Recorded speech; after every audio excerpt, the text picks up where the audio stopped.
بھی ہوگا, long term بھی ہوگا.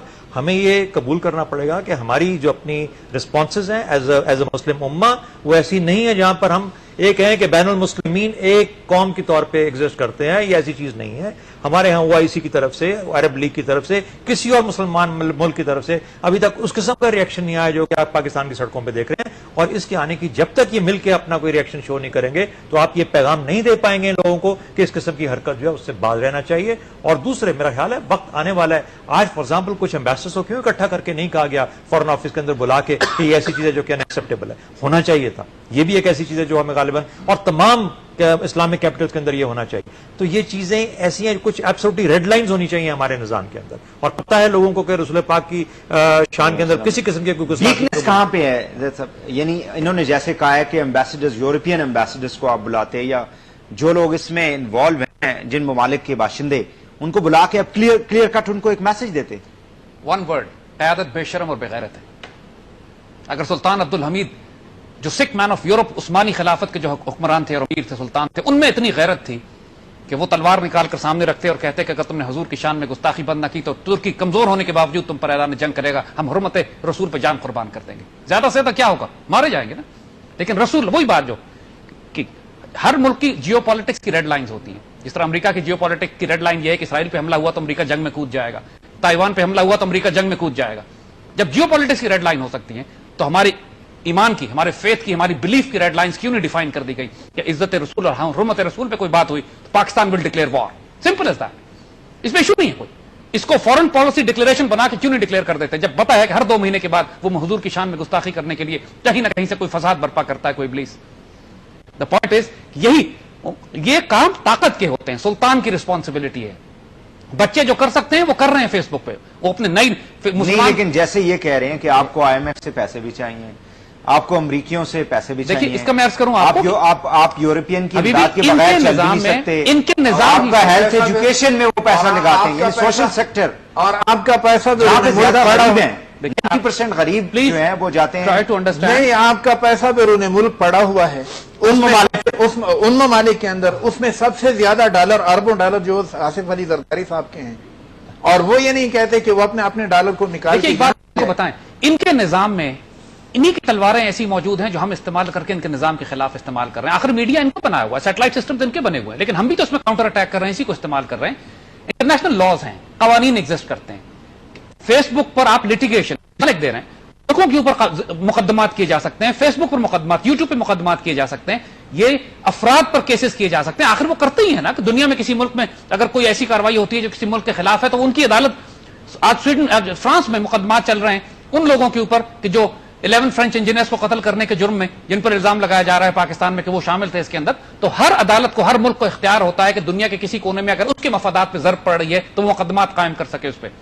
تو ہم بحیثیت ایک مسلمان, یہ ہماری کورٹس کی رسپانسبلٹی ہے کہ ہم گلوبل وارنٹس ایشو کریں اگینسٹ دیٹ پرسن. ہم گلوبل آپ لا سوٹس کریں, ان کی اپنی عدالتوں میں لا سوٹس کریں. اس سے پہلے بڑے پلیٹ فارمز ہیں, بہت پلیٹ فارمز ہیں. آپ فورن آفس ہے, ڈپلومیسی ہے, ڈپلومیٹس ہیں, آپ کے اسٹیٹمنٹس ہیں. ہم عرض کر رہے ہیں کہ رستے بہت ہیں ہمارے پاس, انہی کی تلوار سے مارا جا سکتا ہے. اس کی ایک ایگزامپل ابھی ریسنٹلی ہلری کلنٹن نے اسٹیٹمنٹ دے دی فیصل شہزاد کے کیس کے بعد. بالکل اس کے اوپر پاکستان کے اندر جو ریئیکشن آیا, یعنی اس قسم کا, امریکہ نے تو ایک چال چلی ہوگی غالباً, لیکن اس کے اوپر ایک ایسا ریئیکشن آیا جس کے اوپر کہ پوری کی پوری ایڈمنسٹریشن جو ہے اس کو ریکور ڈیمیج لمیٹیشن کنٹرول کے اندر چل پڑی.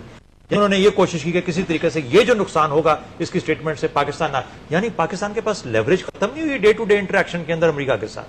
لیکن سوال یہ پیدا ہوتا ہے کہ کیا ہم اس ایشو کو بھی لینے کے لیے تیار ہیں, یا یہ ریڈ لائنز کا جو پوائنٹ ہے یہ بہت ویلڈ ہے, اس کے اوپر آئیڈینٹیفائی کرنا چاہیے کہ دیکھیں اگر اس دنیا نے اگر ایک مل کے ایک گلوبلائزڈ انٹرڈیپینڈنٹ ورلڈ کی طرح چلنا ہے تو پھر ایسی چند ریڈ لائنز ہیں جن کو وائلیٹ نہیں کرنا چاہیے. اور جب تک ہم یہ میسج کلیئرلی نہیں باور کرا پائیں گے, اور خاص طور پہ سعودی عربیہ جیسے ملک, پاکستان جیسے ملک, ایجپٹ, ٹرکی جیسے ملک, ایران, ٹرکی ہمارے ساتھ ہوگا, جن کا کلوزر تعلق ہے ویسٹ کے ساتھ, ان کو چاہیے کہ یہ اس کو پیغام دیں. کیونکہ جب تک ادروائز انٹرڈیپینڈنس, یہ گلوبلائزیشن, یہ جو اکانومیز آپ کی سب کے ملی ہوئی ہیں, لنک اکانومیز ہیں دنیا کی آج, یہ سب کی سب تہس نہس ہو جائیں گی. آپ کیا واقعی اس خواب کو تعبیر کرنا چاہتے ہیں جو کہ کلیش آف سیولائزیشن؟ اچھا, ایک اور چیز, بالکل وہ کلیش آف سیولائزیشن, انٹرفیتھ کی بھی بات کی گئی.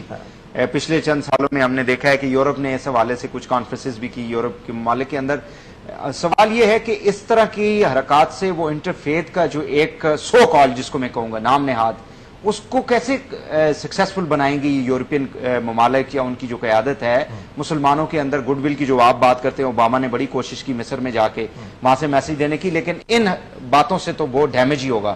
اس پہ بات کو جاری رکھیں گے ایک اور بریک کے بعد. ناظرین ہمارے ساتھ رہیے گا.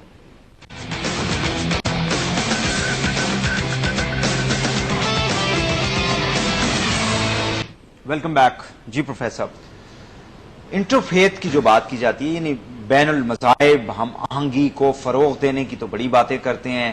ایک فریزولوجی میں تو بڑا اچھا لگتا ہے یہ لیکن حرکتیں ایسی کرتے ہیں پالیسیز ایسی بناتے ہیں جس سے مسلمانوں کے اندر یعنی ان کے لیے بہتر وہ جذبات پیدا ہونے کے بجائے ان کے خلاف جذبات بڑھ اٹھتے ہیں جیسے کہ ابھی انہوں نے کیا ہے. اصل میں اوباما کا تذکرہ بار بار آ رہا ہے کہ بش کی پالیسی کچھ اور تھی اور انہوں نے کچھ اور اعلان کر دیا. اوباما کی دو تقریروں کو آپ جکسٹا پوز کریں ایک دوسرے کے ساتھ وہ ٹیلی کریں. ایک تقریر ان کی جب وہ صدر منتخب ہے انہوں نے تقریر کی تھی اور دوسری تقریر جب ان کو اوسلو میں امن پرائز نوبل پیس پرائز مل رہا تھا اس وقت جو تقریر کی تھی. دونوں بالکل ایک دوسرے سے متضاد ہیں. جو پالیسی انہوں نے پہلی تقریر میں اعلان کی تھی یہاں پہ امن کا انعام وصول کرتے وہ بالکل جنگ کی باتیں کر رہے ہیں. ان کی وہ ساری پالیسی دری کی دری رہ گئی اور اس کی وہ بالکل ان دی فٹ سٹیپس آف بش دکھائی دیتا ہے کہ اس میں کڑا ہے ان کے قدموں میں اور وہ وہی باتیں کر رہا ہے.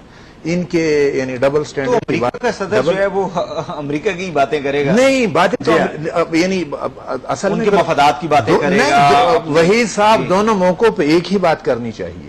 جو پہلی تقریر میں کر رہے یعنی جب وہ امن کا انعام وصول کر رہے تب وہ امن کی بات نہیں کر رہا جنگ کی بات کر رہا ہے اور جب وہ امریکہ کا صدر بن رہا ہے اس وقت وہ امن کی بات کر رہا ہے. یہ ایک ہی شخص دو اوقات میں مختلف اور متضاد باتیں کر رہے ہیں. اصل بات یہ ہے اس سے مجھے کوئی غرض نہیں کہ وہ کیا کہہ رہا اور کیا نہیں کہہ رہا لیکن وہ تضادات کا شکار ہے.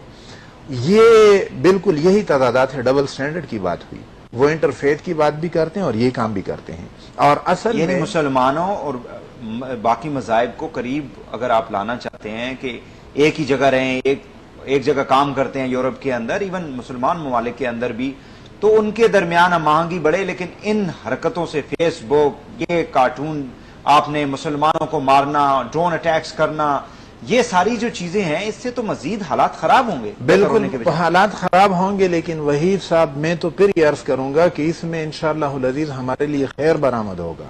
مسلمانوں کے اندر اتفاق اور اتحاد پیدا ہوگا ہم آہنگی پیدا ہوگی مسلمان اکٹھے ہوں گے مسلمان حکمران اس بات پہ مجبور ہوں گے ورنہ وہ حکومت سکتے نہیں.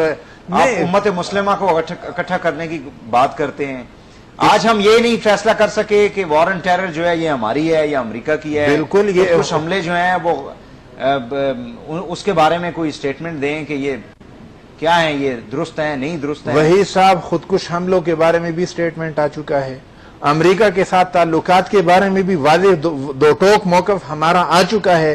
ہمارے حکمران جس نہج پہ جا رہے ہیں وہ خودکش پیدا کر رہے ہیں اور وہ امریکہ کی گود میں بیٹھ کے امت مسلمہ کے خون کے ساتھ خون کی یہ قیمت وصول کر مسلمانوں کے خون کی یہ حکمران. یہ بات ایرمال صاحب کہہ رہے ہیں کہ حکمران اس کو ایمبیسیڈرز کو اکٹھا کرنا چاہیے تھا. اب ایمبیسیڈر تو سیاسی لوگ عام سیاسی آدمی تو نہیں اکٹھا کر سکتا. میرے پاس تو یہ اختیار نہیں ہے. ایمبیسیڈر اکٹھا کرنے کے اختیار تو آصف زرداری صاحب کے پاس گورنمنٹ کا کام. ہاں تو گورنمنٹ فارن آفس کا کام بات یہی بات ہے. آپ جب سیاستدانوں کا نام لیتے ہیں اور مجھے بھی ان کے ساتھ بریکٹ کرتے ہیں تو اصل میں ان کو آپ بیل آؤٹ کرنے کی کوشش کر رہے ہوتے ہیں. وہ پھر اپنی ذمہ داری سے وہ بری ذمہ قرار پاتے ہیں. حالانکہ ذمہ داری ان کی بنتی ہے اور میں تو اپنی ذمہ داری ادا کرنے کے لیے ہر وقت تیار ہوں. اور میں پھر یہ کہتا ہوں کہ ان واقعات سے امت مسلمہ کے اندر اتحاد اور اتفاق پیدا ہوگا. صحیح ہے. شہزاد صاحب میسج کیسے کنوے ہوگا؟ یعنی ایک تو پاکستان نے اپنے لیول پہ ایک میسج جو ہے وہ دینا ہے یا جو کچھ بھی یہاں پہ ہو رہا ہے عوام کے اندر جو جذبات پائے جاتے ہیں لیکن اگر آپ نے امہ کی بات کرنی ہے تو وہ پھر ان کو اکٹھا کیسے کیا جائے گا؟ وہ میسج ابھی تک تو ہمیں دکھائی نہیں دیا پچھلے دو. دیکھیں اس کے لیے بھی لیڈرشپ لینے کی ضرورت ہے, اس کے لیے بھی ایک کانٹیکٹ ڈیولپ کرنے کی ضرورت ہے, اس لیے بھی at the level of the heads of states, heads of governments آپس میں ایک کانٹیکٹ اسٹیبلش کرنے کی ضرورت ہے. دیکھیے جب ہمارے بچے اور ہمارے لوگ ایک اپنے جذبات کے اندر آتے ہیں باہر اور آ کے اپنے جذبات کا اظہار کرتے ہیں, اس کے بعد